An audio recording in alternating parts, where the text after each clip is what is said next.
Hello friends, welcome to SSC coaching centre. दोस्तों, आज के वीडियो में देखेंगे गणित के बहुत ही इंपॉर्टेंट प्रश्न।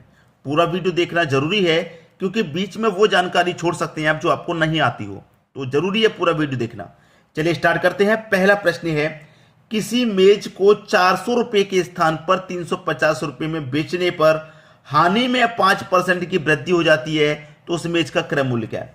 देखिए, किसी मेज को 400 रुपए के स्थान पर हमने बेचा 350 रुपए में, 400 के स्थान पे 350 में बेचेंगे तो भैया 50 रुपए की हानि होगी। सीधा सीधा मालूम हो रहा है 50 रुपए की हानि हो जाएगी, लेकिन प्रतिशत में क्या हो जाएगी, 5% की हानि। पहले से भी हमें कोई ना कोई हानि है, लेकिन अगर हमने 400 के स्थान पे 350 में बेच दिया तो हानि जो प्रतिशत है वो 5% और बढ़ जाएगा। तो रुपए में बढ़ जाएगी 50 रुपए की हानि, परसेंट में हो जाएगी 5% की हानि। 5% बराबर 50 के, तो 1% बराबर कितने के, 1% बराबर 10 के। जब 1% बराबर 10 के आपसे पूछ रहा क्रय मूल्य, क्रय मूल्य होता है अपने आप में 100%। जब 1 बराबर 10 के तो 100 बराबर कितने के, 100 बराबर भैया 1000 के। 1% का मान 10 तो 100% का मान हो जाएगा 1000। तो आपका डी ऑप्शन में 1000 दिया गया है, यही हो जाएगा प्रश्न का सही जवाब। क्लियर सभी को, कोई दिक्कत यहां पे बिल्कुल भी नहीं होगी। अब देख लेंगे हम अगला प्रश्न। अगला प्रश्न है, एक आदमी 2 महीनों की कमाई को 3 महीनों में खर्च करता है। एक आदमी 2 महीनों की कमाई को 3 महीनों में खर्च करता है और साल में 1500 रुपए बचाता है, तो उसकी मासिक आय कितनी है। अच्छा प्रश्न है। किसी व्यक्ति ने 2 महीने की कमाई को 3 महीनों में खर्च कर रहा है। 3 महीनों में खर्च कर रहा है तो 12 महीने पे पहुंचिए। 3 का गुना मैं 4 से करूंगा तो 12 पे आ जाऊंगा, ठीक है। 2 का गुना भी मैं 4 से करूंगा तो 8 पे आ जाऊंगा। इसका मतलब यह है कि मैंने 8 महीनों में जो कमाया वो 12 महीनों में खर्च किया। 2 महीने की कमाई को 3 महीने में खर्च किया, 8 महीने की कमाई को 12 महीने में खर्च कर रहा है। 12 मैंने क्यों लिया, क्योंकि 1 साल बन गया कि नहीं बन गया। 8 महीने में मैंने जो कमाया वो 12 महीनों में खर्च किया, तो मेरी बचत कितनी है भाई। 8 महीने की कमाई को 12 महीने में खर्च कर रहा हूं तो 4 महीने का बचा रहा हूं कि नहीं बचा रहा भाई। पूरे 8 महीने की कमाई को मैं 12 महीने में खर्च कर रहा हूं, 4 महीने का बचा रहा हूं, तो 4 महीने की बचत हो रही है। और रुपए में कितने की बचत हो रही है, 1500 रुपए की। 4 महीने बराबर 1500, तो 1 महीने बराबर कितना हो जाएगा, 375। 1 महीने में वो कितने रुपए बचा रहा है, 375 बचा रहा है, यानी कि डी ऑप्शन आपका बिल्कुल सही जवाब हो जाएगा। सभी की समझ में आ गया। अब देखेंगे अगला प्रश्न। अगला प्रश्न है, कुछ आदमी किसी काम को 60 दिनों में पूरा कर लेते हैं। यदि उस काम पर 8 आदमी और लगा दिए जाएं तो वह काम 10 दिन पहले पूरा हो सकता है। बताइए कितने आदमी काम पर लगाए गए थे। कुछ आदमी किसी काम को 60 दिन में कर रहे हैं, कुछ आदमी पता नहीं कितने हैं तो एक्स मान लेते हैं। वो काम को 60 दिन में कर रहे हैं, ठीक है, बराबर। फिर कह रहा है कि उस काम पर 8 आदमी और लगा दिए जाएं। पहले से तो लगे हैं एक्स, और उसमें 8 और लगा दिए जाएं तो 8 और जोड़ देंगे, तो लगा दिए जाएं तो वह काम 10 दिन पहले पूरा हो जाएगा। पहले तो हो रहा था 60 दिन में, लेकिन अब 10 दिन पहले पूरा हो सकता है। तो 60 दिन में हो रहा था, अब 10 दिन पहले पूरा हो रहा है, तो इसका मतलब 50 दिन में हो जाएगा। 10 दिन पहले हो जाएगा तो 50 दिन में हो जाएगा। 60 का एक्स से गुना कर दो, ये हो जाएगा भैया 60x बराबर 50 का गुना एक्स से कर दो, 50x प्लस 50 का गुना 8 से कर दो, तो 8 पंजे 40, ये हो जाएगा 400।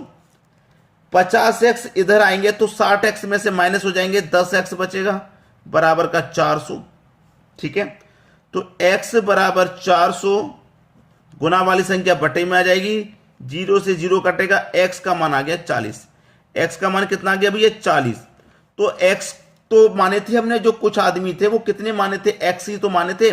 x का मान 40 आ गया, इसका मतलब 40 आदमी काम पर लगाए गए थे जो कि 60 दिन में पूरा काम कर लेते। 40 आदमी, बी ऑप्शन क्या हो गया, सही जवाब। अब देखेंगे अगला प्रश्न। अगला प्रश्न है, यदि 2 संख्याओं का गुणनफल 1452 है, पहली संख्या दूसरी संख्या का 1/3 है, तो पहली संख्या क्या है। अच्छा प्रश्न है, आसानी से कर लेंगे आप, किसी को भी कोई समस्या बिल्कुल भी नहीं होगी। दो संख्याओं का गुणनफल, पहली संख्या और दूसरी संख्या दोनों का क्या गुणनफल दे रखा है 1452। ठीक है भाई, पहली संख्या x है तो दूसरी संख्या क्या हो जाएगी 3x हो जाएगी। क्योंकि 3x क्यों हो जाएगी, क्योंकि दूसरी संख्या 1/3 है, दूसरी जो संख्या है वो 1/3 है, तो 3x हो जाएगी बराबर 1452। ठीक है, अब देखिए 3x का 1x से गुना होगा तो 3x² हो जाएगा बराबर 1452। ठीक है, अब देखिएगा यहां पे x² बराबर 1452 गुना वाली संख्या बटे में आ जाएगी, यहां पे कटा दूंगा मैं 3 से, 3 चौके 12, 2 बचेगा 25, 3 अट्ठे 24, 1 बचेगा 12, 3 चौके 12, तो x² का मान कितना आ गया 484। इधर लिख देंगे x² का मान 484 आ गया। अब x बराबर 484, ये स्क्वायर यहां से हटेगा, इसके ऊपर आ जाएगा तो रूट लगा देगा, तो x बराबर 484 का स्क्वायर रूट क्या होता भाई 22 होता है। तो x का मान कितना निकल के आ गया 22 निकल के आ गया। 22 आपके प्रश्न का सही जवाब हो जाएगा। भाई पहली संख्या क्या है 22, क्योंकि पहली संख्या x मानी थी, दूसरी संख्या पूछ ले तो 3x, तो 22 का 3 में गुना कर देंगे तो 66, लेकिन पहली पूछ रहा है ना तो डी ऑप्शन आपका सही हो जाएगा। अब देखेंगे अगला प्रश्न। अगला प्रश्न है यदि 2x + 3 बराबर 9 है तो 3x + 2 का मान बताइए। हमको दे रखा है 2x + 3 बराबर 9। ठीक है, तो देखिए 2x बराबर 9, ये प्लस का 3 बराबर के धरा के माइनस का 3 हो जाएगा कि नहीं, तो 2x बराबर 9 में से 3 गया 6, तो x बराबर 6 गुना वाली संख्या बटे में 2 से कटा दूंगा 3 बार में, x का मान निकल के आ गया 3। x की वैल्यू 3 है, हमको ये पता लगे। अब x की वैल्यू को हम यहां पर रख देंगे, 3 × x की वैल्यू 3 है तो 3 + 2, 3 त्रिक का 9, 9 में जोड़ देंगे 2 तो कितना हो जाएगा भैया 11। यही आपका आंसर है डी ऑप्शन। सभी के समझ में आ गया। अब देखेंगे अगला प्रश्न। अगला प्रश्न है y बराबर 2x - 1, x + 3 है तो y बराबर 1 है तो x का मान क्या। y बराबर पूरी इतनी संख्या है लेकिन y का मान 1 है, तो y का मान 1 है तो जहां पे y है वहां पे मैं 1 रख दूंगा, बराबर 2x - 1 बटे में आ जाइए x + 3।